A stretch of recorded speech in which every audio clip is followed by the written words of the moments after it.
Sloss and Humphries on the road. Muggins and cream and muggins, straight thuggin', living the dream. That's our intro. Fucking muggles. Tickling the clit inside your head that makes you laugh.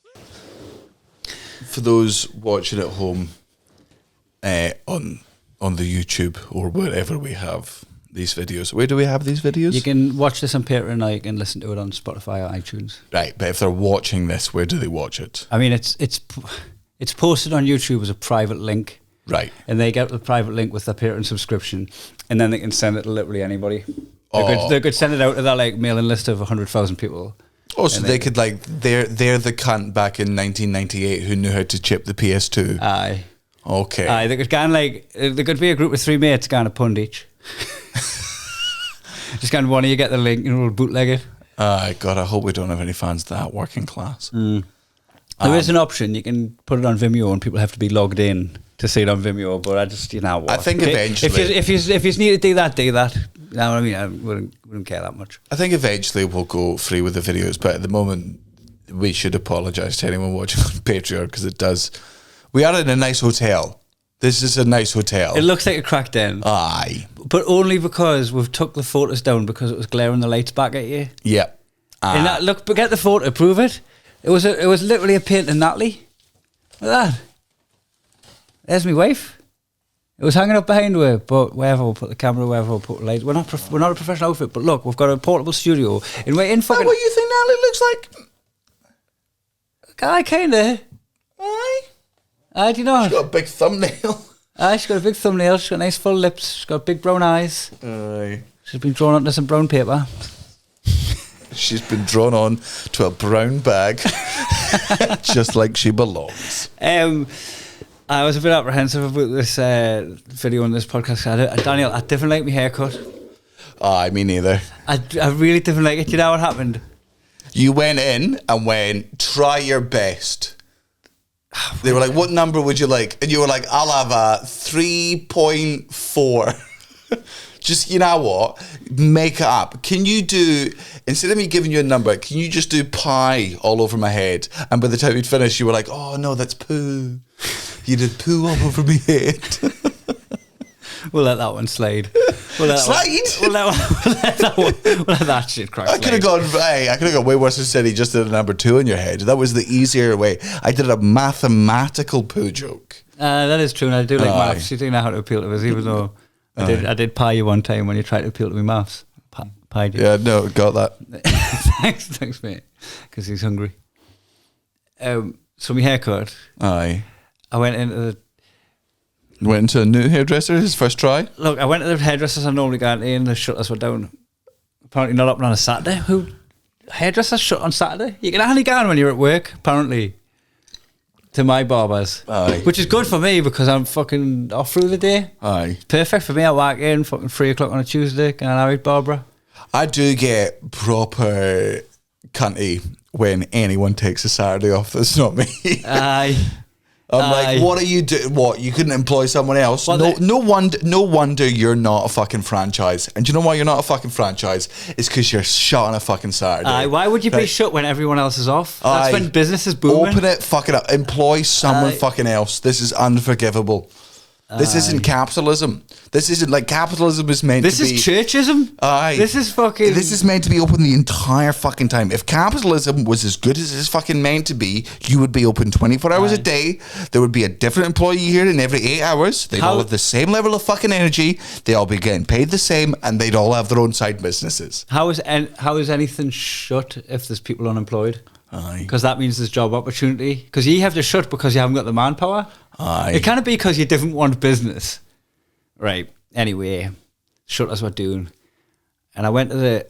And you went, fuck it, what I'll do is I'll open the shutters slightly and I'll put my fringe under and I'll just slam it down really hard and I'll chop my fringe off.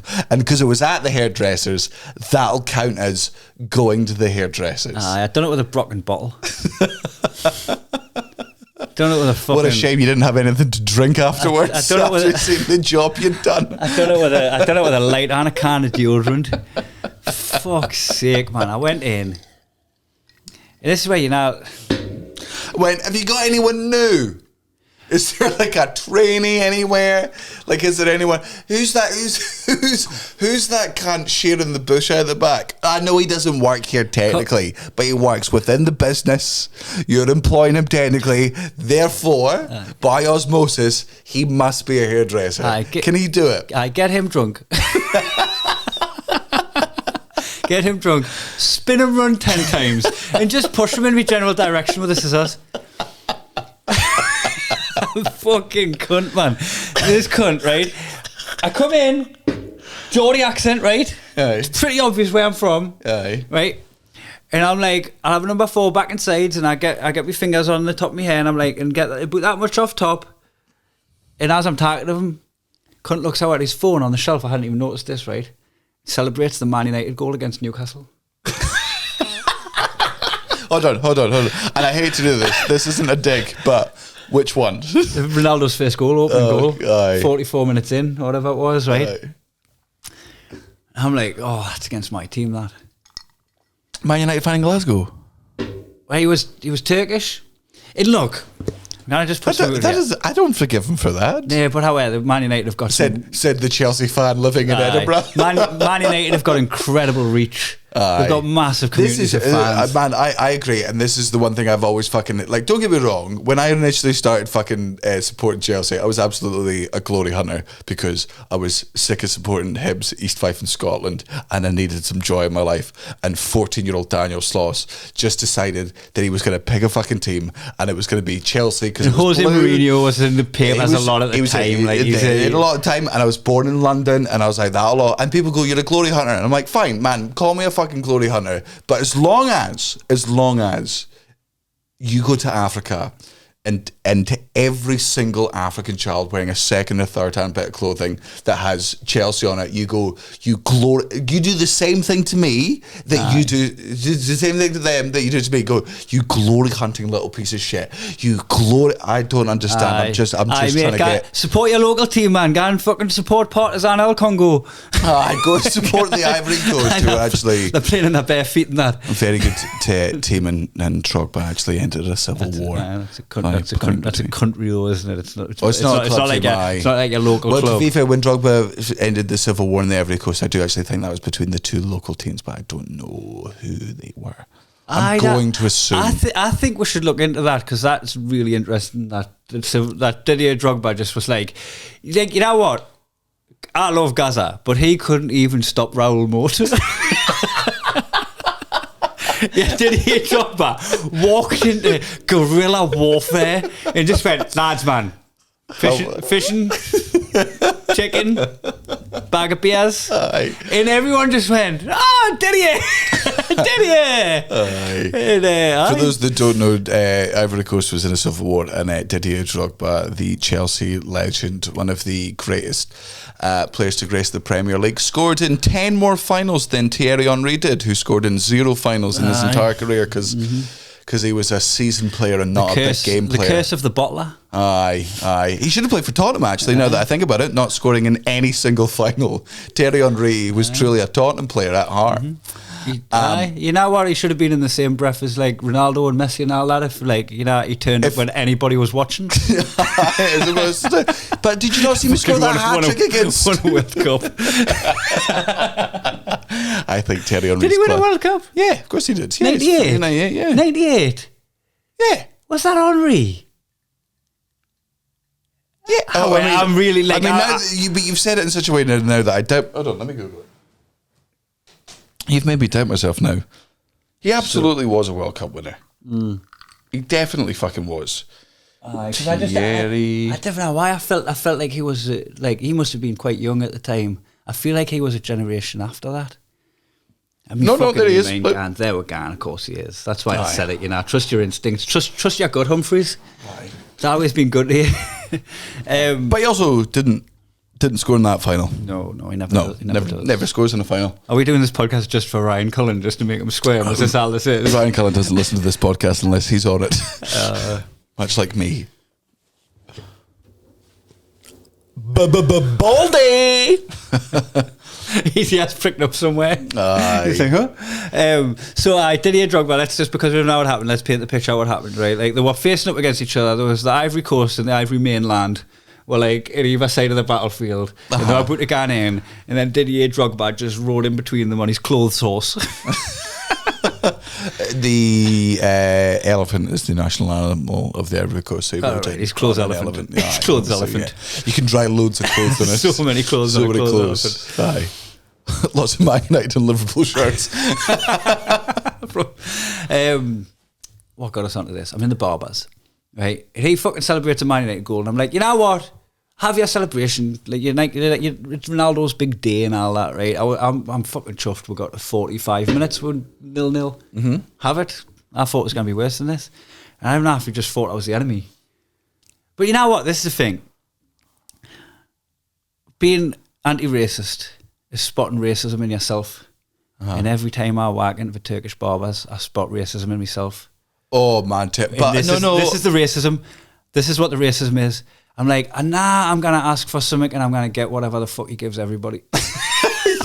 It's a weird racism, but I knew it was gonna happen before I sat down in his swivelly chair, right? And I fucking get to that's when it weirdly loaded that he had a swivelly chair. My favourite thing about Turkish barbers is, and I love them. I love the efficiency of them. I love the speed of them. I love. Oh, you're in and out. At a cost. Aye. I love the fact that they don't talk to you. They don't care about your fucking day. Mm-hmm. They're not. They don't care about what team you support. Aye, they do the now. But it's random selection about what you want. But what I also love is there's just all these photos of haircuts that they're not Never capable of doing. Never gonna do. Didn't do them. They've got lads with crop circles on their head. They're fucking. They're like, hey, here's Beckham's 1998 World Cup haircut, and you're like, can you do that? And they're like, oh no, they've got Fellaini's up there. It's just a haircut, and we do haircuts. So it would be like going to a restaurant and just them showing you pictures of meals that other restaurants do, and you're like, that looks class, and they're like, we bet it is. Do you want a sandwich? No matter which one you point at. You're gonna get whatever the fuck the chef makes every day for everybody. So that's why I went for a Kurdish barber. My Kurdish barber, Cara, what's his name? Creed. Thank you. Creed. He's a Kurdish barber, and I know he's Kurdish because I made the mistake of one time calling him Turkish, and he nearly slipped. He's like, do you want a Turkish haircut? Is that what you want? Is that why you're here? And he started garroting my neck and cutting me fucking head off. Man, calling a Kurd a Turk is like calling a Scotsman an Englishman. It's just not on. But the reason I love Creed so much is I walk in, he knows what I want. Well, he knows what he wants to do to my head. And he sits me down. He doesn't say a fucking word to me. And then at the end, he'll always go, do you want your nose hair done? And he'll get a lighter and a can of aerosol, and I'll scream and he'll go, ha, gay, and then let me leave for a fiver. I remember the one in Australia that made us open my mouth. He was doing my hair and he was doing my eyebrows and all that. He was like, open your mouth and open your mouth. And you went, what did you think I was going to do? And then I watched him do the same joke on you. Aye, and I didn't. You didn't open your mouth? No, why would I? Already open. That's how you have all your haircuts. That's when he was dipping his comb, keeping it wet. So the fucker, he'd done the 4. He went in with a 4. The sides were good. In fact, the length that was on the top when he'd done the 4, I was like, I could walk away like that actually. And then he took a bit off the top, and I was like, well, I did ask for some off the top. And it does look alright now. And then he went back to the sides and took the sides down, and then took the top down. And I was like, I was too far gone when I was like, oh, do I have to say when? Because when ages gone, when left yonks gone. Oh fuck, what's the past tense of when? Oh fuck, when is past tense? Fuck, damn it. Oh no, where? What? Why? Oh no, none of it fits. Whence? When forth? I'm like, are you getting paid per ounce on how much hair you take off my head here? Because if so, can you do me arsehole? I'll make us both millionaires. So it's one of them where they give you. This is what they do. It'll go like it'll not just be like a flat tenner, Aye. right? It'll be like 12 quid because you're super likely to go. There's 15. Keep the change. Creed gets 20 all the time. Aye, wait. You know what? I'm not adverse to the keep the change. Man, Right. I pay for speed. I pay for speed Yep. from Creed. If you're a dealer. Right. He's also a dealer. But when I used to do back in the day when I had to do fucking Adventures of Daniel, they sent me to Vidal Sassoon because they wanted me to get my fucking hair done properly there for TV, and it took an hour and a half, and it looked, I'm going to say at best 6% different than when I walked in. Emperor's New Clothes sometimes. Oh, it was the most super duper exhausting haircut. fucking thing, man. All I want that it's like a haircut should be like the prime airport experience, right? Which is there's not a single fucking word said to you. You walk in, you show them a bit of information, and they go, They take what they need to take, and then you fuck off, and that is it. Quick, efficient, done. Speaking to why would I give? You know what? If you've got a rapport with your hairdresser, when I was in I London, do have a rapport with Creed. We don't that's say a anything to rapport. each other. I used to have a good old catch up with my hairdresser. When I was in London, I went to the Tony and Guy. Just it was one of the closest ones. I could trust her. It was costing us a bit more, but she's done a great job of us. And plus, you get a bit more of a hair wash and a fucking heat scalp massage now, and they give you a head wank and that. Aye. And I was in it for the fucking pamper day, me. Like I had a spa day and I had to catch up with my pal. I was willing to pay the extra bubble for that. The extra what? Bubble money? You've never carved money, bubble? Never in my fucking life. I never have. I haven't until now. Actually, I'm making this question myself. I've called it bubble before. I've heard like people like Rouge and that'll call it bubble. Oh, people who've never had money. Why are you trusting them to Double tell you? bubbles when you're on extra cash at work. You're on extra cash at work. You're on double bubble. Is that true? I don't Aye. know. I've not struggled financially, so I wouldn't. You're fucking I've got all the best tech in the game, and you'll still find ways to clatter a bootleg. Honestly, fucking spend hundreds of our money on fucking sorting this tech out. I need to drink. Do you want me to be happy? You can do it, just not at their expense. I knew he was going to charge us like £12, thinking I'd make them keep the change. I was like, fucking counting them 3 coins into my hand. I'd rather chuck them out of the road than fucking put them in your pocket, mate. He held up the back of the mirror, man. You know, they held the mirror up at the back of the heat. I didn't even look at it. Aye. I was like, I've seen the front. I've seen enough. Just let's move on to our next segment. Pincer! Oh, no. Nice! Oh, Nice! My sorry. favourite topic. Oh, I didn't. You didn't know I made new buttons? I didn't know you made new buttons. So now we're on the pincers thing accidentally. God, Jesus, I feel like somebody that was trying to do a news report and then 9/11 happened, and you're like, oh God, I had such a good story. I had such a scoop. But What do you think the news stories were on 9/11? I know exactly what they were Because I was watching the videos yesterday. I love watching 9/11 No, videos because of the 9/11. 9/11 news stories weren't 9/11. No. But when you watch the 9/11 news footage, if you watch the live coverage, You can see what they were talking about. oh that they cut away from. man, there's a bunch of people on CNN like, it's a beautiful morning. We're all out in the streets and we're talking about there's this big charity fair that we're We're doing. about in to the hand you over to such and such, won a beauty pageant Yeah. and all that, and like everyone's Yeah. about to have their moment in the sun. And then George Bush and the rest of the Jews were like, do it now. Send them in. Send in the missiles disguised as airplanes. Fly them into the building. Destroy it. They're about to send the cameras to the summer fete. Sorry, I meant this section. His girlfriend picked his dog. His girlfriend picked his dog. I fucking love my dog. Aye. I'd die for it, I'm not exaggerating. I've tried. Aye. I've tried killing myself. I'll tell you how I feel. You know how you get people that'll be like, I don't believe in hypnotism. Hypnotism's fake. Everyone's Well, fake. hypnotism is fake, and every hypnotist Right. is a rapist, bar none. Right, so take you, for example, who has that stance on hypnotism. That it's not real.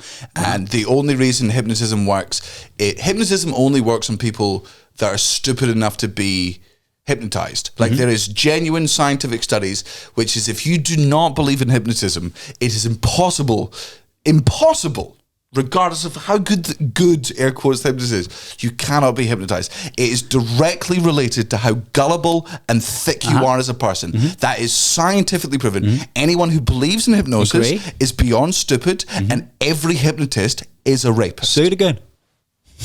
Preach. Agree with you, less violently. Aye. Less violently, but I'm on the same page. Aye. So take you, for example, and how you feel about hypnotism. Imagine how you would feel if you just happened to find yourself on stage clucking like a chicken. That's how I feel about the way I've... Do you love your dog? I fucking love me dog. She's fucking mint, man. What a girl. Oh my God. Peggy, short for Pegs Me in the Arse. Short for Margaret. No, short because she's got little legs. Short because she's got tiny little cute little legs that she licks clean. She licks her legs, She does licks she? her legs clean, aye. You know what? Because we're potty training now, so you have to take her out like every hour. Every time she sniffs the ground. I'm sorry, potty training? Well, you're not teaching them how to shit outside. Right. Oh, I'm just trying to I'm trying to be a bit of decorum, in front of our guests. So every time I bring her in, she licks her paws clean. And I'm taking her out again all the time, and I'm like, she's just finished. She licks her paws clean before she comes in the house. Yeah, after she comes in. She comes in, just has like a little lick of her paws and that. Oh, is that like her version of like wiping her feet because she doesn't know how to use a doormat? Aye, yeah. Sometimes I give her a hand, I get in with wet wipes. I thought you meant you were licking her paws. Like one of those. I'm not far off. I'm not far off licking her paws with that. Yeah, bunk lie, I'll do that. You watch the tennis. Oh, we watched the tennis the other day. Aye. We're both watching the telly because she's watching it because fucking I'm watching it. Because there's a ball. Aye. And you're watching it because there's two teenage girls. And you're like, oh, we're both interested. Look, enough about perving on teenagers playing tennis. More about me dog. Aye. Right. Just start from the beginning. Please do. This is going to be a 2-hour podcast. Uh-huh. So we arrive at Humphries Poo. The dog farm, where they make the battery dogs. The beautiful bit of land where the lovely people at Humphries Poo create the bestest, goodest girls. We'll go in. And did either you or Natalie mention to them, you're like, because it's so funny because our surname is this is so funny, you should hear this. Our surname is Humphries and we're getting a cavapoo and do you know what day it is? Do you know what day it is? It's our anniversary. And because we got married in Ibiza, our actual anniversary when we got the paperwork done was the 23rd of June when Peggy was born. So both dates are the same.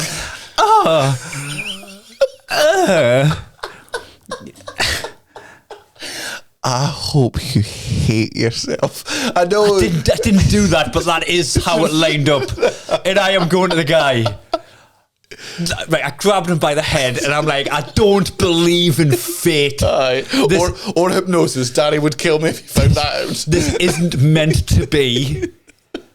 But just enjoy the coincidence as an atheist, okay? Aye. You know how women should enjoy astrology in that we just admit that we enjoy coincidences as opposed to being like, oh, it must be fate. That's what I'm doing right now. Yes. So yes, we did bring that up. And were they like...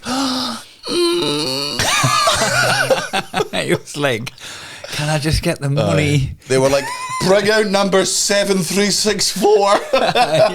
So they brought out 7364, who I've now called Peggy, and she was bleeding. She was bleeding? She was bleeding. She had a period that young. Oh, mate, I walked in. She had a little tussle with her little mate. And accidents happened. She just cut her paw. It wasn't much, right? It was just But to be fair, when you weigh 17 grams and you lose 2 grams of blood, that's like... I reckon they measure blood in Like litres. a 90 of body weight. Aye, not grams. So... Be weird if you're just weighing blood. That's not how doctors do it. She's lost a lot of blood. How much? Oh, About a stone and a half.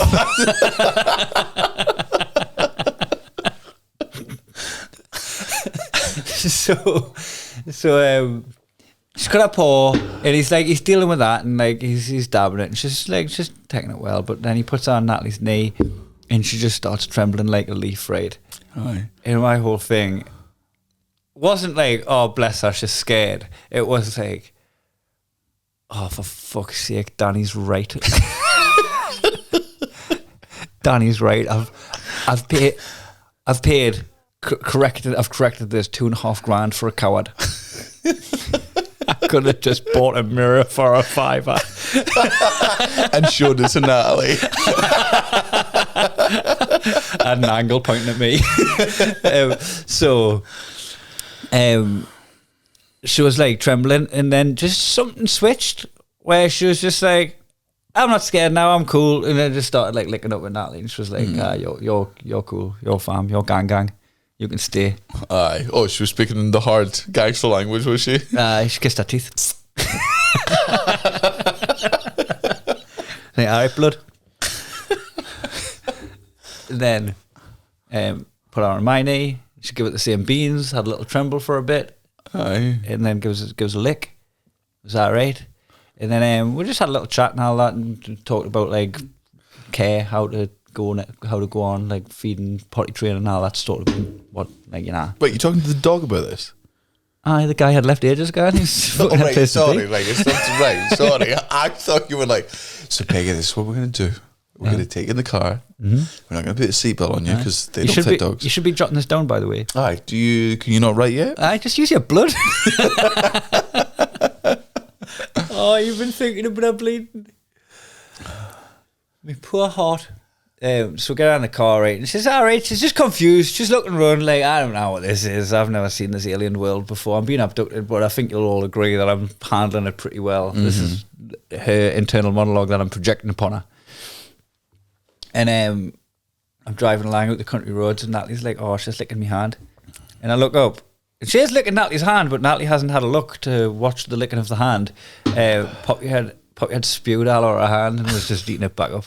Poppy, did I call her Poppy? You did. Call her Poppy. Peggy. That's a good way of doing it. Like, if you spew up, it is your responsibility to clean it up. Deal with And that. that's a rule that not enough humans do. A lot of humans just spew and then go, that's the bar staff's problem. So I try to, like, you know how I mean, don't get me wrong. I've never been at a bar and spewed and gone, nah, leave the mop. I've got Have this. you got a straw? but that's why I try to spin it. You know, I like to spin. I'm like, this isn't like a trembly spewy dog. This is like a rugby lad. Rugby lads would spew up into a pint glass and then down it. Aye. Right. Aye. This is a squatty. I've got a squatty of a dog. But it's not spewed because it was drunk. It's spewed because it was nervous and scared of It was a car. the motion And if you were driving a car driving it at max 47 miles an hour, like, I don't even think you can get travel sick at that speed. But Daniel, you and Natalie both know I can drive slow erratically. It's a real skill. Like, if you at one point Peggy must have been looking out, she's like, I've seen other dogs overtake us and not in cars. I've seen people walk their dogs past us. I thought this car was to try and get me closer to the stick that somebody threw, but somehow you've been slower than all the other dogs in my family. So it got out. Basically, what I'm saying is Peggy got out and walked and beat her home. And she guided you in like in one of those air marshals. Yeah. Whoa, stop. Whoa, you gotta hit the bin. Can't you hit the bins? You hit the bins. So after the spew, which was fine, like it was just kibble. It didn't like stink the car out. It was kind of dry-ish, right? Like like I ended up hoovering it up. Like it didn't create too much mess, right? But that, like, so that's one of your worries if you're traveling with a dog, is it's going to do that. That was fucking out the window. And then she was just clashed. She was just like looking around, a bit confused, but like happy. And then we're getting to the house. You say that like if I had, and again, I don't mean this as derogatory, But if I had a real dog and a real dog had spewed in my car, I would be worried about that. Your dog could explode and I could hoover up the mess. Oh yeah, like I wouldn't need to turn up at the... Everything's smaller here. If Peggy exploded, I would turn up at the Wolf's house and Harvey Keitel would answer and get the flannel. Get the flannel. I'll just, man, do you have a used toothbrush? Because that's how I'll get her off the road. I know she was run over. I know you're traumatized. But do you have like a teaspoon? A teaspoon and just the rough end of a shoehorn, and that'll be enough. So I get her back, and we'll get out the car, and Natalie sits in the garden, because we'll just take her into the garden straight away. She's like, she's going to need a pee. She's held on. Just, will you stop doing that, man? Stop banging your glass doing off. Is it banging? You haven't got your headphones on here. No, I don't. Sorry. I I can't express to you how much I don't listen to the podcast, even when it's happening. So, well, Ashley needs a pee, so we're going into the garden thinking like she's going to wander around the grass. She's never been on grass before. It's like a new texture, it's a new thing. And she just stayed on Natalie's knee quite contently, like, oh, this is where I live now. Yeah. This is my new reality that I'm accepting. And she stayed there for like a good 15 minutes before she started having a mooch around and go on the grass. And just from that moment onwards, just watching the lass grow in confidence and just explore and just discover new things. It's just like, considering I thought I'd picked up this trembly little spewy pooch, she's just got so much swagger. she's got the biggest balls I've ever seen on a lassie. She's got heart. The way you talk about it. She's a gangster. Oh. I mean, don't get me wrong. Look, I'm making fun of you because of our previous stances you've taken. I know you do. Of course you do. It's a fucking dog. And but that's not how I'm going to sound like every other dog owner here who I've took the piss out of for like the last 5 years of podcast. 5 years? Of podcast. But she's the goodest girl. So, let's talk about some of the funny things she's done. Sure. Right. So, as we've mentioned before on the podcast, she grew up listening to like loud noises and motorboat noises and fireworks and gunshots. Right. She's not like... Just so she knew what would happen if she was bad. She's not easily startled. Like, if you're clattering a boot off, a dog's barking next door, a motorbike goes by out like that, right? She'll have a look. She's not deaf. She'll look to see what's going on, but she's not a fanny, right? And Natalie's like, how am I gonna work out in the kitchen now? Because this is where she works out every morning. She's like, I can't come into the kitchen and just start jumping around in the kitchen. Yeah, of course, because that's dogs. Because even if you've got a well-trained dog, if you start being energetic around a dog, the dog's like, oh, great! What are we doing? We're being energetic together. And she's so underfoot. She wants to be by me feet all of the time. If I sit down somewhere, it's a matter of time before she comes and sits down at my feet and just looks up at us. She's just preparing herself to be a slipper. Aye. She honestly, she's so content staring at us. And like it makes you resent Natalie. Not wanting anything. She doesn't like, sometimes you leave an offer or a treat and she's like, nah, I'm good. Just looking at you. She just looks at us. She'll just get right up into my face. So sometimes I'll be on the couch and she'll be at the other end of the couch. I'll let her on the couch. You cannot not. Right, this is the deal. If I haven't let her on the couch, I'm spending the rest of my life on the floor. You understand that? Right? And she'll never jump up to be on the couch. You scoop her up and put her there yourself. She never really wants. She never wants for anything. She never. You can eat your dinner right next to her, and she's not trying to get a piece of your dinner. Aye. She doesn't want for shit. Aye. But that's in the same way that if I were to arrive at a giant's house and he was sitting on a couch and be like, "There's no way I'm getting up on that fucking footstool, and there's no way I can eat a potato that big." And plus, just why are you eating a Scotch egg? I don't like Scotch eggs. Can you not get some good food so I can at least get excited by your meal? No, I don't know what's going to happen. Can you eat that and then spew that back up and I'll let you know what I think because Because I've never been at a dinner table in a friend's house who's got a dog without the dog coming and looking at your first scraps under the table, right? I've never seen a dog that doesn't do that. Now, You've met terrible dogs. I've met every dog. No, all of them. I will tell you this. One of the reasons I'm fucking so strict on what a dog should be like is my mum and dad know how to train dogs like nothing else. Our dog Sooty, who was... You met Sooty. I love Sooty, yeah. Aye. Sooty was chill. Sooty was great because Sooty knew she wasn't allowed to jump up, but she also loved you very much. She kept whispering in my ear. Aye. So what was it? If you came in the house, she wanted to... Sooty whispered in people's ears. Oh, because of the hand. I got it. Sorry, it took me a bit while.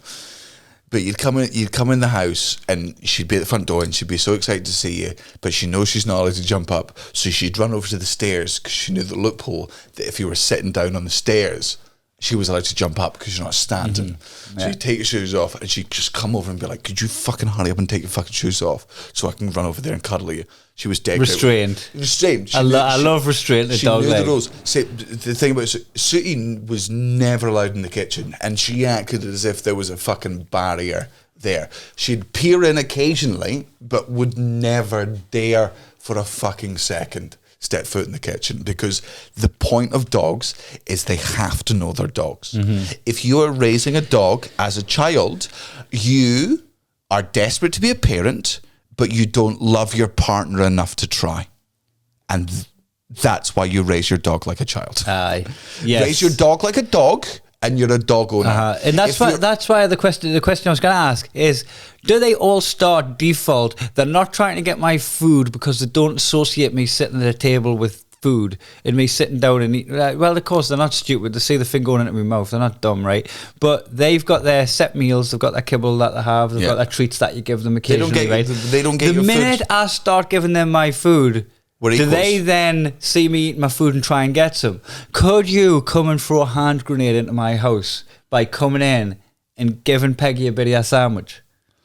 And then all of a sudden I got a sandwich, and then Peggy's like, I remember this sandwich sustenance. Good potentially. It depends on the dog, but it would also be... Because I want to keep her this way. Whatever the fuck software she's got that makes her not give a fuck about what I'm eating... That is some fucking... Don't give her any scraps then. That is premium dog software, Make sure she understands that her food is her food and your food is your food. Because I was prepared for, I'm gonna have to try and tell her every time I eat. That, John Mulani, before he stabbed his wife in the back, used to have a really good bit about them training a dog together. John Mulani, who does all the shows with his beautiful, loving, caring wife, did he do a number on her? We don't know the reasons why they got divorced. John Mulani is a superb, brilliant comedian. He's one of my favourites. It's genuinely. I can't name a single one of his specials that I don't enjoy.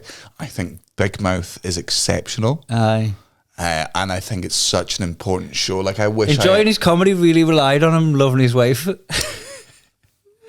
little bit. Yeah, it was like it was wholesome as fuck. Yep. You know, it's like, you know, Louis C.K.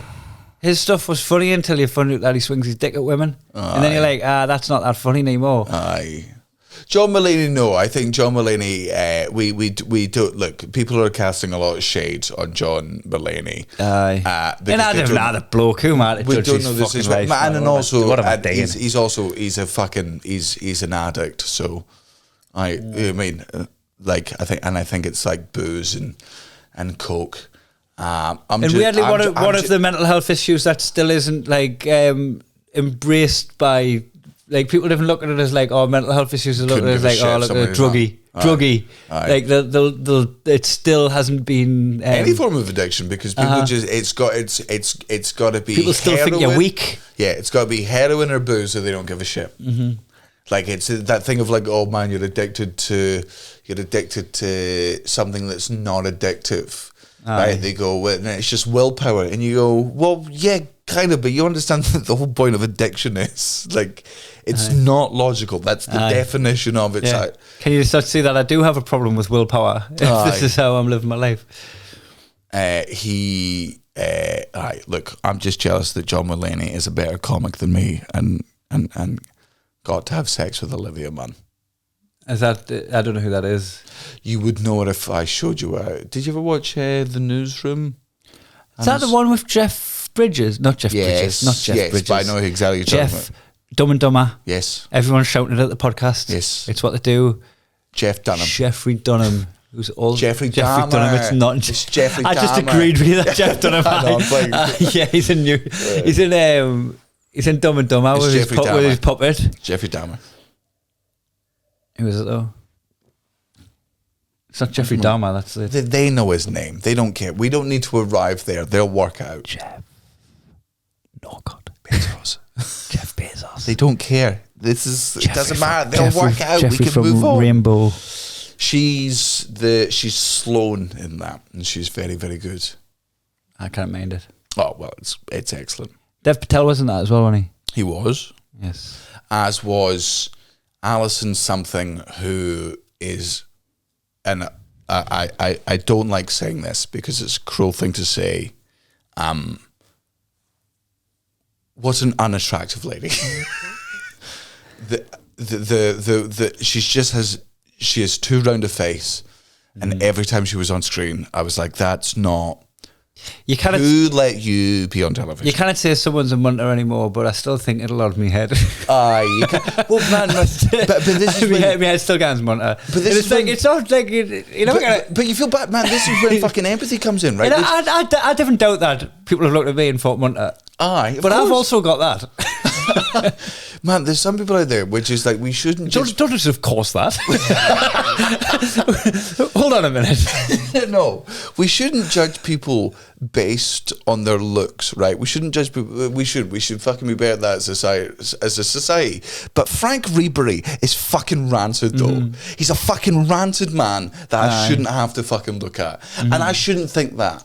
I shouldn't think that he's an ugly man, but I do. Beauty is subjective. But when it's subjective, No, it's not. when it's subjective, No, it's not. What I'm just saying is, if it's subjective for the majority of people in the same very way, then it starts becoming by proxy objective. Beauty is subjective to 5% of people. It's like most of us agree with what, and they've done science experiments, and blind people also find attractive people attractive and ugly people fucking ugly. But one interesting thing we know about psychology is deep down your subconscious knows how attractive you are and will only make you attracted to people in the same league as you, which is why we're like, oh, there's no thing. But beauty is... people would love it to be like, oh, it's all done by the media. It's not. Some people are fucking rancid to look at. Some people are genuine chores for the fucking eyes to look at. Yeah. Like, you wouldn't go and like, you wouldn't fart and go and smells are subjective. Hey, look, it's fine. It's fine. I just like, I just work on other parts of my character. Rebel Wilson is objectively rancid. You've met her. You've zoomed her. I've zoomed her. Cara laughed so hard when she found I was going to... Didn't you? Cara laughed so hard when she found out that I was going to be on Graham Norton with Rebel Wilson, because for 3 years of our relationship beforehand, anytime Rebel Wilson was in television, I would turn to Cara and go, I fucking hate Rebel Wilson. Being fat and ugly is not a talent. She's not a good actress, she's not a good singer, and she's not funny. Like, Bridesmaids is one of the funniest movies in the world. Very good. I think it's such a funny movie. The least funny bit of that movie is every scene Rebel Wilson is in. Like, her whole character, it's like when Joey was at his worst. Aye. Like, so you just know how to play beyond dumb. Aye. And also, you're horrendous to look at what happens. You're just embracing being the hofer. Oh God! And I say this as not the most attractive man in the world. Like this, I understand the irony that we both know that this is fucking steeped in. But what was my point? Your dog. So I was in the Speaking kitchen. of ugly bitches, I was in the kitchen, and Natalie was like, "How am I going to do my workout? This is where I do my workout." And I want to excite her, and she's going to be jumping up with us if she gets under foot. Because, like I say, she just like she wants to be at your feet all the time. That's how I got on at the dinner table. She's at my feet, not jumping up for me dinner, just chilling, just being close to her and that. And I was like, right, let's just do a practice now. She's in that dog bed, and I'm like, I start doing burpees. And she's looking at us, she's watching us do babies and that. I start doing push-ups and she's like, oh, this is new, I've never seen him do this before, is this for me? Oh, see, you're doing an impression of me. Hold on. What's this? You're being a dick. You're being a dick. Are you doing me? Are you getting wide? What's this about? Do you want me to be you? Just turns in space inside out.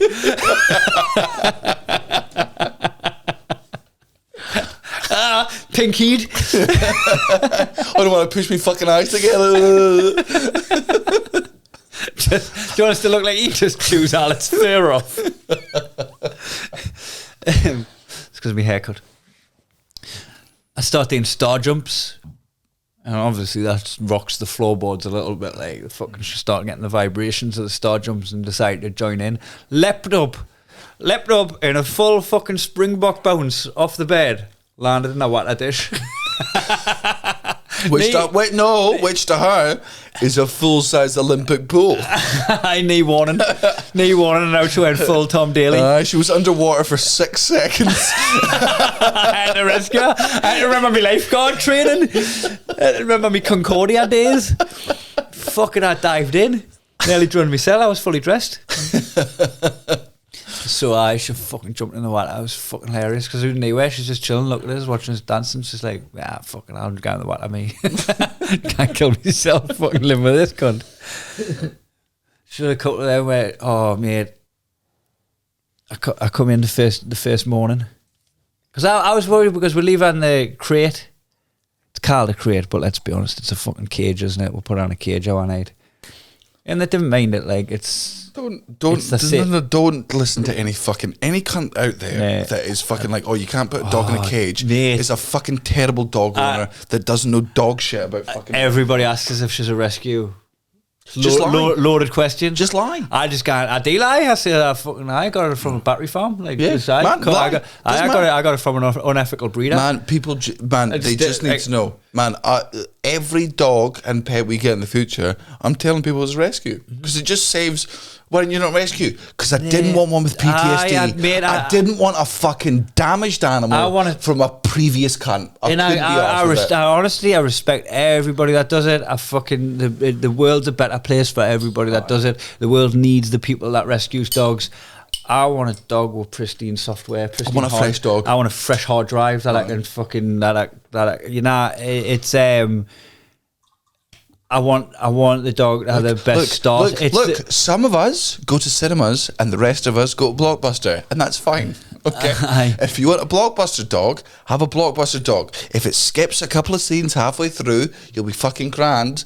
I'm watching it in 4D. I just didn't understand like how if I decide to have a kid, like nobody would be like, oh, so it's the foster, is it? The foster one. Oh yeah. I'd be like, nah, I brought a new one into the world, especially.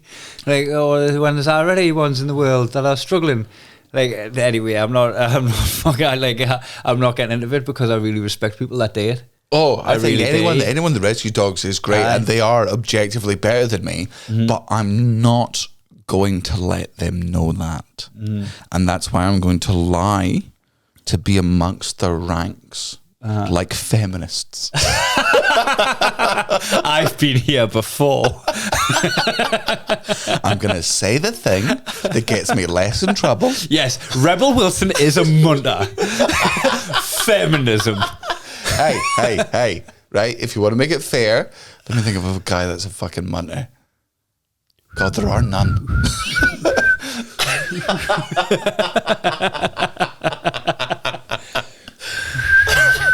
It's time for one of our sponsors. Pincer! and Rickets. And Baldy. You have ugly friends. Why do you surround yourself? 2 of those were yours. Matty's quite handsome now. Matty's like, you know what? He's like someone that could have been handsome. Cara, would you say Matty was handsome? I think Matty's handsome. She says he's alright. Is Matty hotter than Not the worst you've ever been with. What do you mean been with? Oh, the full room? All of the room? Everybody else here? What do you mean been with? That was only in my dream.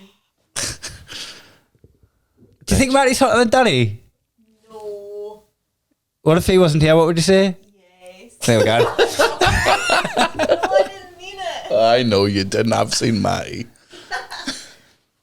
I've seen him in Hawaii dressed head to toe in clothes because he got so badly burned. Oh yeah, he did. He had Aye, he looked like a lobster. Pincer. So, crate training. I thought was going to be a struggle because Crate training? because you're training it to pick up crates. no, you put them in a crate. That's when I was like, that's how the whole thing started. I was like, it's a crate's cage, isn't the it? word for The crate. Not so. There's a pen, which is you can put like a mesh fence around. That's the pen. But I put that away mostly. It takes up a lot of space, right? But it's a good place, if you just need to like pop somewhere, like you need to go out the post box or something like that, right? Put the pen out. But the crate, it's somewhere that it sleeps at night. You put its toys in there. You didn't put any water or food in there. Put its bed in there. Eventually, we'll put the bed in. It's about a shoebox size. It's like enough room for it to turn around comfortably. Right, so a shoebox size. Enough room for it to turn around. We're talking way smaller than a shoebox. Like, come on, we don't want it to piss where it stays, because if it's too big, it'll piss in one side and stay in the other. So you want it to be small enough. It'll never piss where it stays. But if there's room, it'll piss where it stays because it can stay somewhere else, right? Yeah. All right. You sound like most American prison systems. So anyway, I thought it was going to be that, like, as soon as the door closes, it's going to be like, oh, fuck, I'm trapped. Oh, bastard. Crying all night. We're upstairs trying to get to sleep, going, don't answer it, otherwise it'll think crying brings us back, and it works, and then all of a sudden it fucking cries all the time. Biggest mistake I ever made with Cara. Aye. Anytime she cried, I used to respond to it. Now I just Aye. let her weep it out. Punch her in the tit. She can't show her dad the bruises.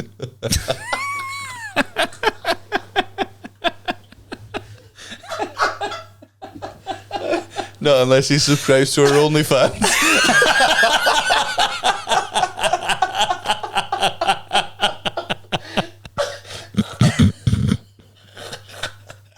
We're going to have to put this on a Patreon only. She's over there. Aye, that mention.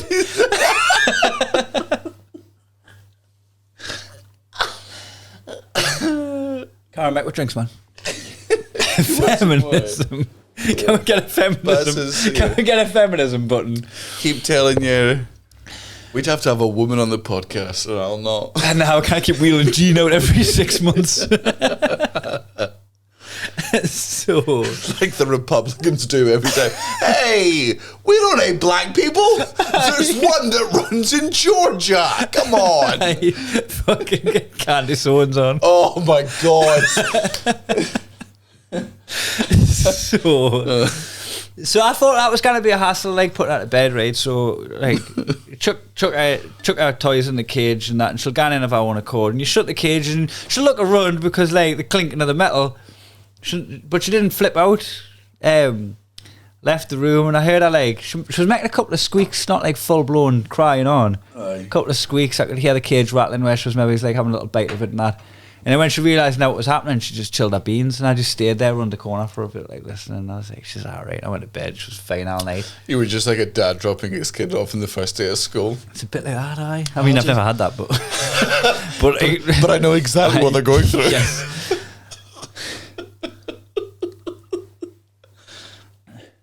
So I went downstairs in the morning. I couldn't wait to get back downstairs. We decided we were going to, like... Was it like Christmas when you were young? You were excited to wake up? Oh, mate, I feel like I can't get up in the morning. There's no one can get us up. I can have a fucking flight and I'll mash snooze until I'm fucking in trouble. Right? Until my day is like an action movie. Until I knock at the door and go, we're leaving 5 minutes ago. I like my whole fucking day will start like a fucking literally like a chase scene in like Mad Max Fury Road, right? For us to just get that extra fucking inch of sleep out of now. I decided to measure that sleep in imperial, not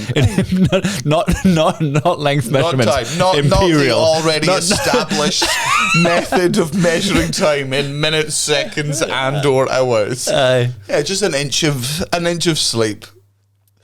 So I had an extra inch of sleep. When I woke up, and I had a dog to go downstairs to. Fuck, man, I had such a spring in my step. I ran down the stairs like a dog. And I got in, right? I'm just in my pyjama bottoms, because that's how I roll. I'm just a pyjama bottoms kind of guy, right? And I let out a cage, goes in the fucking garden, has a pee and all that, and I put up breakfast out, and she has a breakfast. What's she have for breakfast? Kibble. Kibble? With a little bit of beef stew. Just, the soft food. Yeah. But not loads of it, just mixed in, just to give it a bit of taste. And texture. And my granddad's Sloss, R.I.P., our old dog Lassie used to lose her fucking mind when my granddad would come down and visit, and we could never work out why. Right? We walked her. We didn't treat Lassie badly, but we would walk her. Maybe we wouldn't take her on as long a walks as Grandpa Sloss did, but whenever Grandpa Sloss came down, she would lose her shit. What did he have in his pocket? He would microwave her meals for her. Heat them up. Would heat them up and stir in some wet. Unlock the flavours. So he would heat up the wet food and then in the microwave for like 30 seconds and then stir in some of the biscuits and make sure it was cool enough, obviously, for a dog to eat because they've got different stomachs. But we just didn't work out. And my mum and dad, I feel like hot stuff's hotter for dogs. Yeah. I had like a coffee cup in my hand that was like way cooler. Like it was like, towards the end when you've nearly ran out. And she kept like licking me cup and like recoiling. Well, no, that's man, hot. you got to remember, like, dogs come from wolves, and a fresh fucking kill is steaming fucking hot. It's got warm blood in it. It's all fucking hot. So clearly, by microwaving these meals, just something gives them a taste and for Lassie you. Was a Alsatian German Shepherd fucking mix. There was just something fucking. Oh God, this is the best.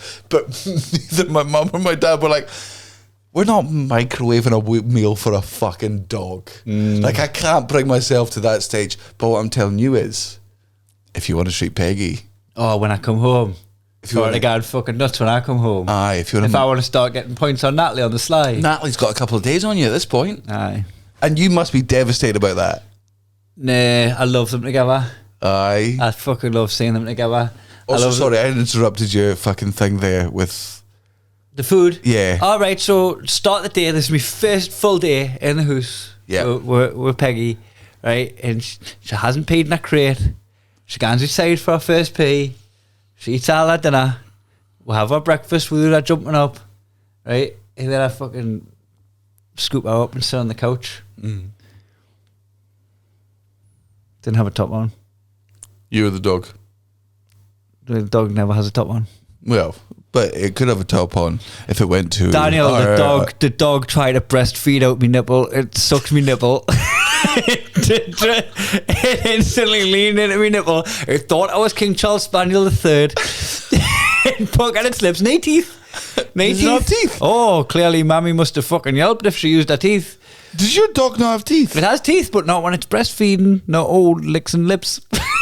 It just retracts them. Just like, you had to put your palm out for a dog and it's like a lick. Was it teeth in? Are you sure it was breastfeeding or was it just licking your nipple? It went for made to lick my nipple, but however, of all the spots.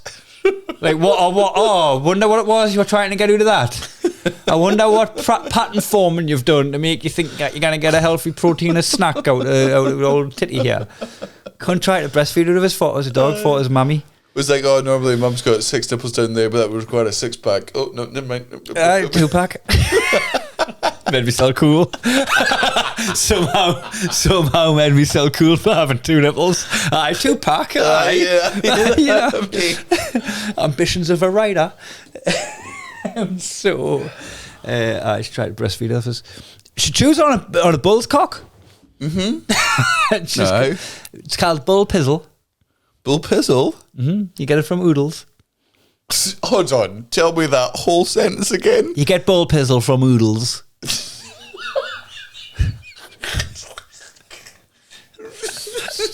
I've got so many questions. One of the Bull Pizzle? Bull penis. But is it legitimately... What it says on the fucking tin, Danny, it's a bull's cock. But she loves the bull's cock. But is it called Bull Pizzle? Bull pizzle. Is that the brand name? That the brand is Oodles, and the item is bull pizzle. And she slobbers all over it. And I'll pick it up and I'll have this slimy, saliverous bull penis. And I'll underarm it into a cage. This is revenge for Pamplona, and I'll feed it to my tiny dog. So here's me going, ooh, she might get a taste for penis. And I'll be going to the bathroom in the middle of the night with a fucking hard on from shagging. And she might jump up and bite me penis. No, she tried to breastfeed it. I've got this bull penis here, just to give her a taste for it. So, Matty, feel free to come round whenever you want. You'll be safe. Nay, danger. Pincer! Come round. Bull pizzle. Bull pizzle? There's no way it's called that. It is. It is. You're going to take me... Unless... I haven't looked at the pack, but unless Natalie made up a belt a lie. Unless Natalie is spinning me a belt a yarn. Bull pizzle and from Oodles. You've got to let her have it. Bull pizzle. If she's made that up, you've got to let her have it, like. But it sounds like when you're having a stroke and you don't know you're having a stroke, but you hear words slightly differently. Oh, my dog eats bull pizzle from Oodles. What did you? Huh? You speaking Norwegian? I was saying she eats bull penis from Lidl's. Oh, okay. Say it again. Bull pizzle from Oodles. So anyway, it's just choking on a bull pizzle. And also, not to make this too graphic, but a bull penis is longer than the length of your dog. No, it's about 6 inches.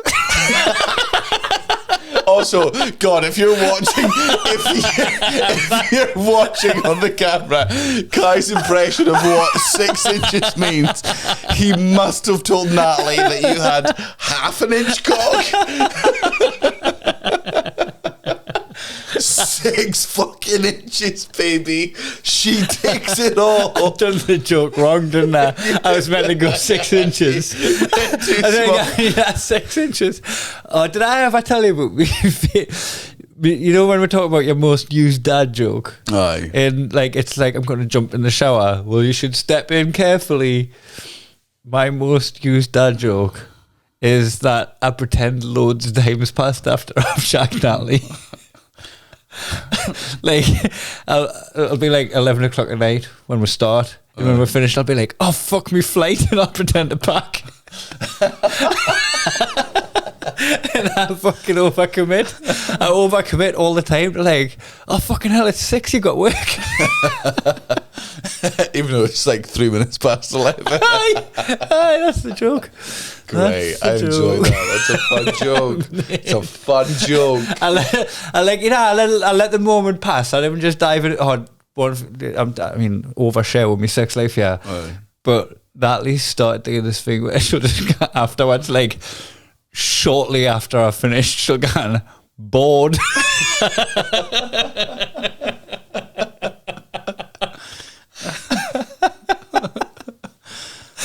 Bored. What if she went, who was that? You know, when someone leaves the dynamic.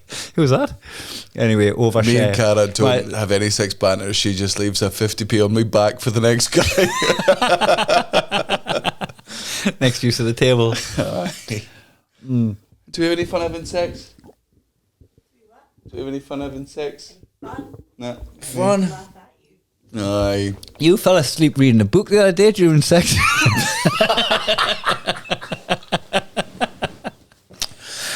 She did in one of the most adorable fucking moments of my life. We were in Santorini, which, because you've spoken so much about our dog, I guess we'll talk about in the Patreon episode.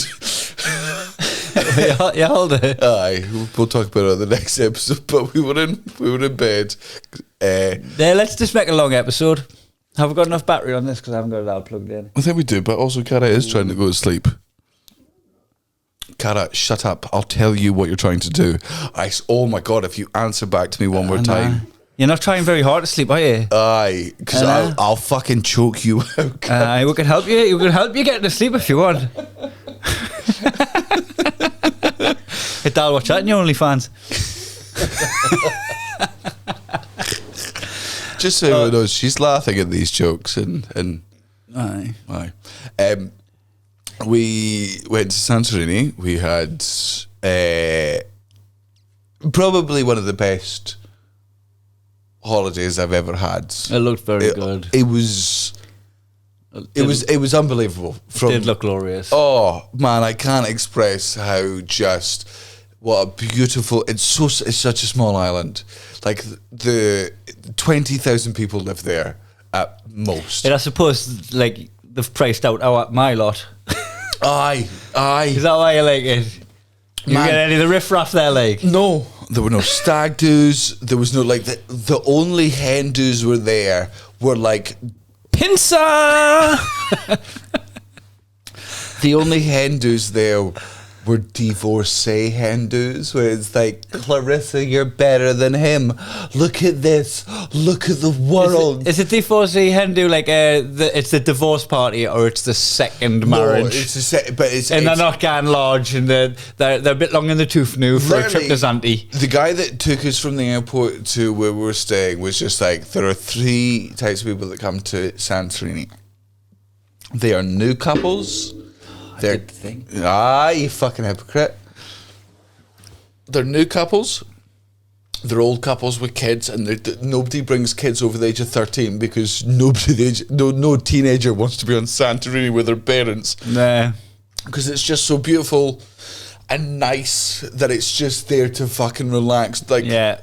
They're like, oh, in Thera there's nightclubs. Man, we saw the nightclubs and they had a capacity of maybe 17 people. And they all closed at midnight. It's just a bunch of people that booked the wrong holiday. But there's also like, he's like, you don't get any lad groups coming out here, but you do get lots of groups of girls coming out here. And we were just laughing. So it's like sad single girls that are like, we don't need no man. We come out here to enjoy the beauty of the sea and the ocean. So they're coming out not to get hassled, you mean? Yeah, and you don't get hassled. Man, it was one of the most peaceful things I've ever experience. Where did I start the story? You were going to tell a story about in Santorini. Probably. So you were telling us about your holiday, but like you were going to tell us a particular thing. Was it like 10 minutes into the holiday or something? Was it? What? Go tell me more, Cara. You're giving me clues. Oh, they've book reading. They've fallen asleep in the book. So we have long days where we sort of like that joyous thing of a holiday where you wake up when you want to wake up. There's no alarm set. Like it's the sun comes through the eat when you want to eat when you're hungry. Aye, we go out. You do always settle into a pattern though on them holidays. Yeah, like it's funny because you're like, I've got all the fucking freedom in the world, and then all of a sudden you find yourself in like a routine that you like. Yeah. And I'm drinking because I can drink, and Cara's not drinking for reasons we'll reveal in the next podcast on the Patreon episode. And I go out during we both go out during the day. It's sunny, it's hot, but it's like a nice level of hot. There are so many stray cats there that Cara cheated on Ray, I'm going to say a minimum of 15 times. Saw the videos. Like if cats can smell as well as we think we can smell, when Cara goes back, that's a very bitter fat cat that's going to be like, oh. She was touching so much homeless pussy, I thought it was Elliot Steele in Ibiza.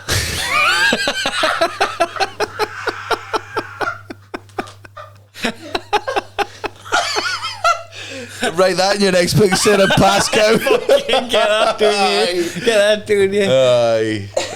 Oh, sorry, did you not get a second book commissioned, you cow?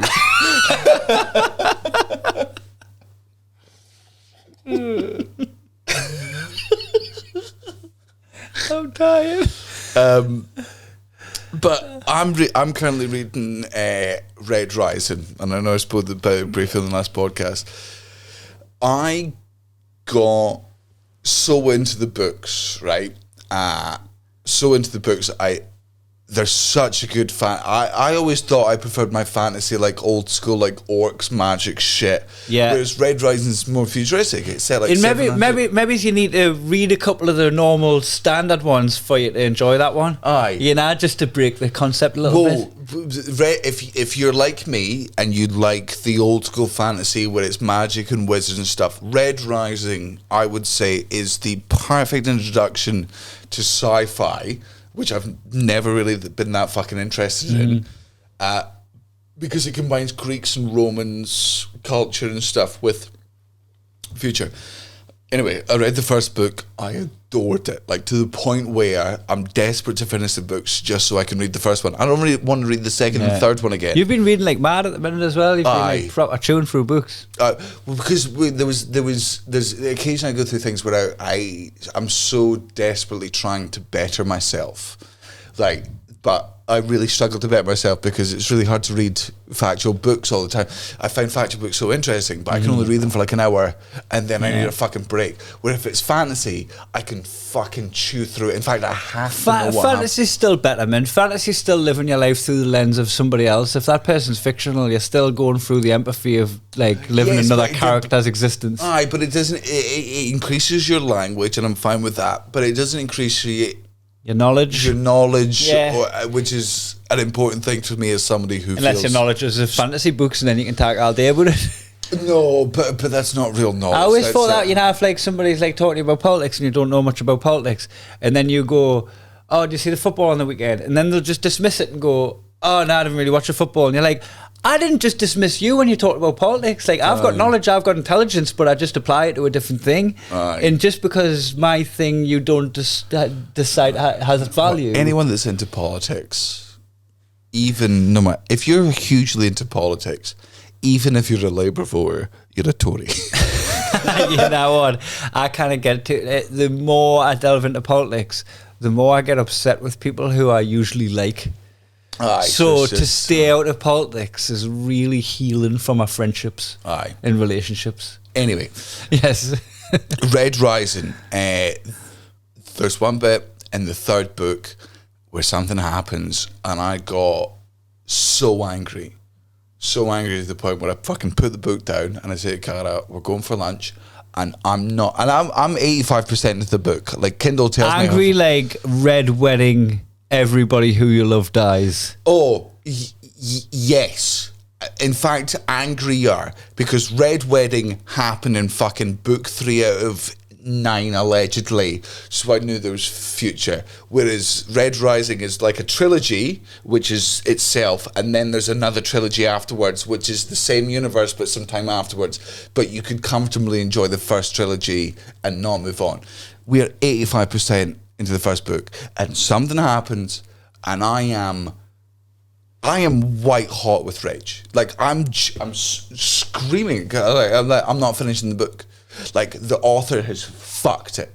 He's fucked it so royally and so badly. You used the wrong there. It's THEIR, not THERE.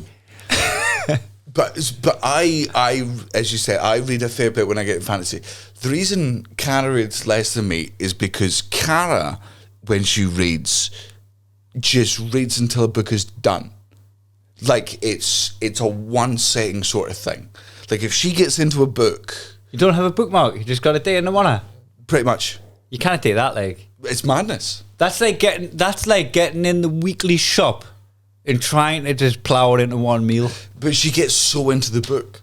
Like, I think I get into the books with the fucking passion, like the rage I feel. Mm-hmm. But like, she will just fucking chew through a book until it's done because she has to know what happened. So that's why you don't read as often, because like it's too much of a mouthful. Yes, because I say to her, I'm like, why don't you get booked for a holiday? She's like, we're only there for 2 days and I want to spend time with you. And I'm like, why don't you read the rest of the book at home? She's like, like if I start reading the book, I'm going to finish the fucking book. I convince her, I'm like, look, we're away for 4 days. We've got our own time together. I'm loving the book series I'm reading, so I'm going to want plenty of time. She picks up a book, and I'm just in bed, and I'm reading, and I've genuinely never in my life experienced somebody falling asleep during a book. Falling asleep during a movie, I've done it. I've seen you do it Because 1,000 you times. close your eyes and the movie keeps going. It's still in your head. You can Yeah. hear, you're getting 50%, 40%, 30% if you want to. Yeah, a dwindling percentage of the movie is sinking in But you until it's still, gone. and you, But when you're reading, when you you're reading a book, occasionally open your eyes and you can be like, okay, well, I don't need to, if I hear the lyrics of the scene, Yeah. I don't need to know the dialogue. Sorry, not the Yeah. lyrics. If I hear the dialogue of a scene, you said lyrics though. Now I get it because you're reading a book, right? And you'll get to the end of a chapter and you'll be like, oh fucking, I didn't read the last couple of pages. And you'll go back and you'll get a paragraph in, and you're a bit more conscious of it this time because you missed it last time. And you're like, none of it's sinking in. I'm going to sleep. Boom. And that's how falling asleep in a book works. 100%. That's how I do it. I go, I'm not paying attention anymore. Like, I will stop half mid-sentence and go, too tired, and I know tomorrow I'll just go back 2 pages and I'll fucking catch up. In bed, we're snuggling together. It's one of those lovely moments on holiday. And Santorini, man, Santorini is one of the most peaceful places I've ever been. Even when it's busy up on the road, it is a level of calm silence. You're looking out at the ocean, and the ocean isn't just littered with like water sports and boats and There's no beaches. There's no. Well, there's at least where you are at camp. There's not a beach because you're on a cliff face. Oh yeah, I had a bit like that in when I mean honeymoon in Mauritius. The balcony of our room was facing onto like just a rock edge and then the sea.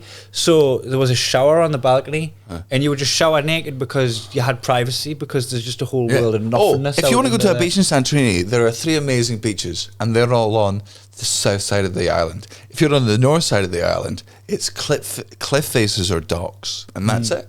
Man. So it's just so peaceful, and we're just sat there in bed, and I look over, and we're reading together, and I'm like, what an adult relationship that I'm in. And not in it, and I used to shit all over adult relationships. I used to fucking really diminish like these relationships where you were just so comfortable in each other that you could just be in each other's presence. I'm like, oh, well, you just sit reading books together. And now that I'm older, Love that. it's way better. What are you out there desperately hounding pussy because your parents or your life doesn't give you enough love that you have to find it from the company of a fucking stranger? And I'm not diminishing that. If you're out there doing that, live that life. That's a good fucking life. I just want you to know. Send us pictures. Don't do it forever. Don't do it forever. It's a fucking good life to live for a time, right? So what you want in your relationship is like what we have on tour, just sitting in bed, reading a book, got with glasses on. Man, I'd sit there and like, what an adult relationship we're in. God, she's not.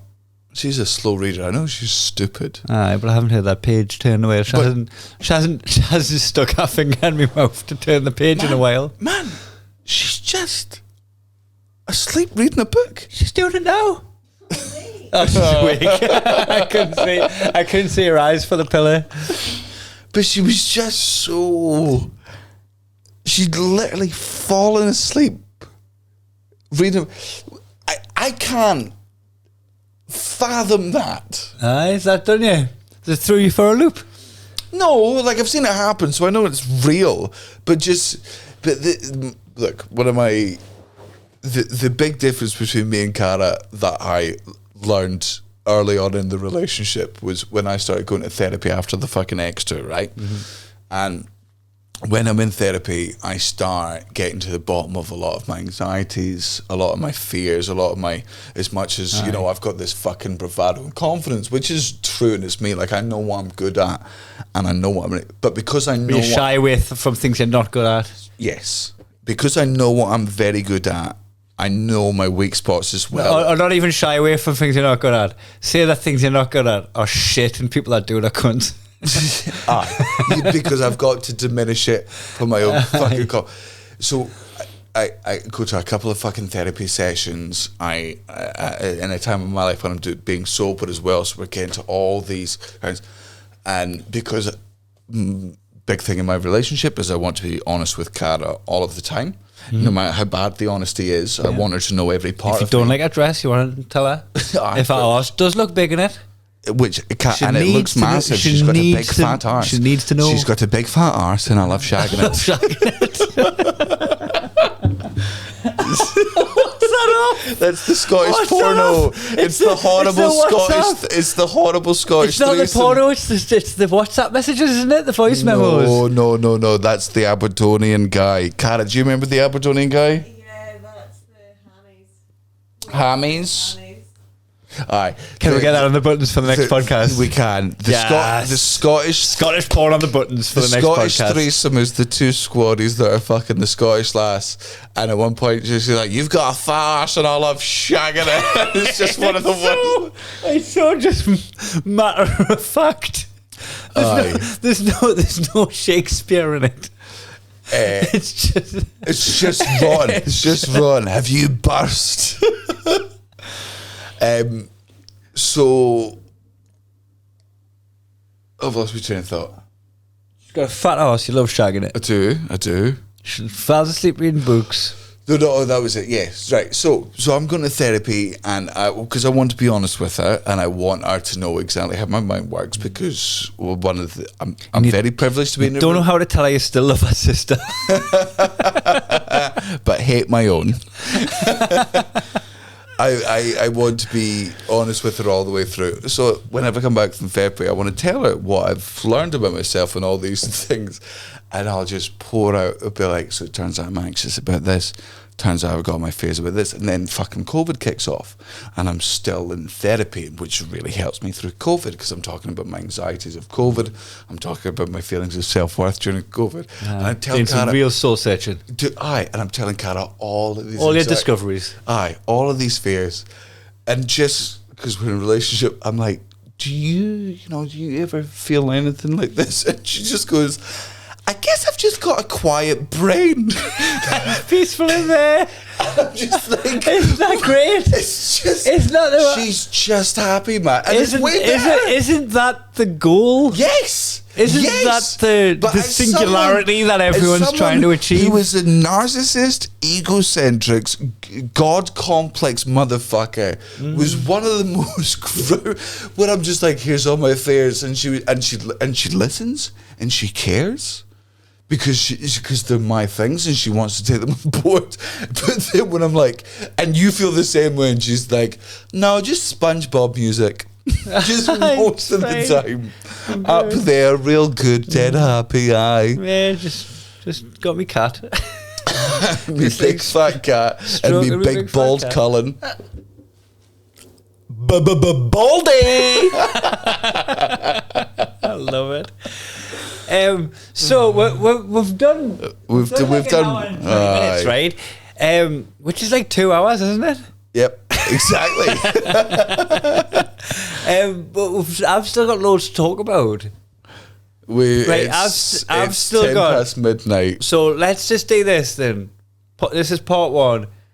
I fucking had a traumatic experience today. Oh yeah, on the plane.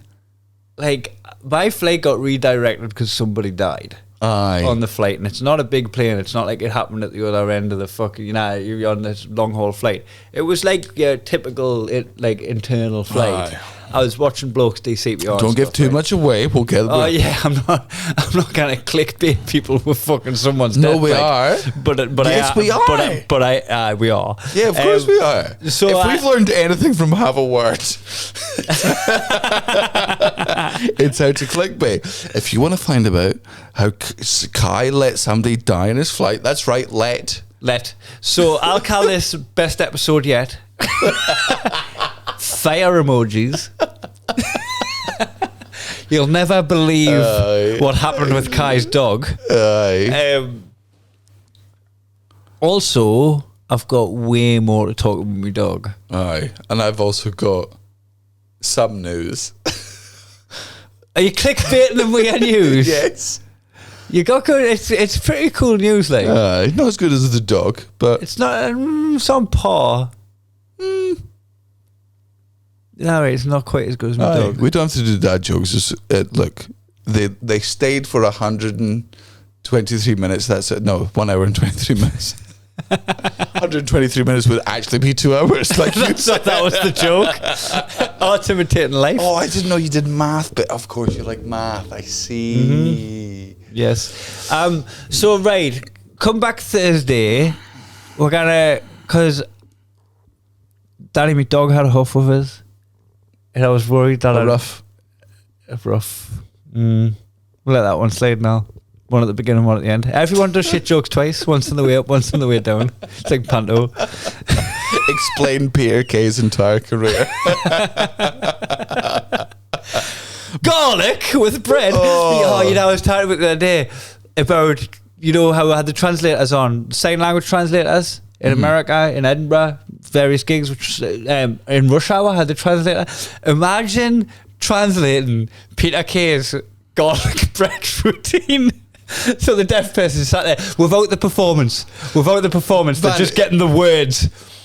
Garlic with the bread. Man, here's the big fucking proof to me. And look, I don't say this from an arrogant spot as being one of the very few British comedians who's actually cracked America.